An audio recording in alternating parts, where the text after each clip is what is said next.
Hello ଏବେ ଆମେ ଖାଇବା ଷ୍ଟାର୍ଟ କଲୁ। ଆମର ଖାଇବା ଦେଖିଦିଅ କ'ଣ କ'ଣ ସବୁ ଆଇଟମ୍ ଅଛି। ରୁଟି ଆମର ଖାଇବା ଷ୍ଟାର୍ଟ ହେଇଗଲା। ପରଟା, ଗୋଲାପଜାମୁନ ଆଉ ଚଣା ତରକାରୀ, ପୋଟଳ ତରକାରୀ ସମସ୍ତେ ଏବେ ଆମେ ବଜେଇଛୁ।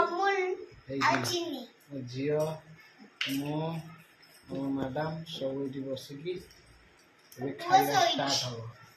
ଆମର ଏଇ ସମୟ ଖାଇବା ଷ୍ଟାର୍ଟ ହେବ। ଖାଇବା ଖାଇସାରିକି ତାପରେ ଶୋଇବା। ତାପରେ ଗୁଡ୍ ନାଇଟ୍। ଗୁଡ୍ ନାଇଟ୍ କରିଦିଅ ସବୁ। Good night. Very good night.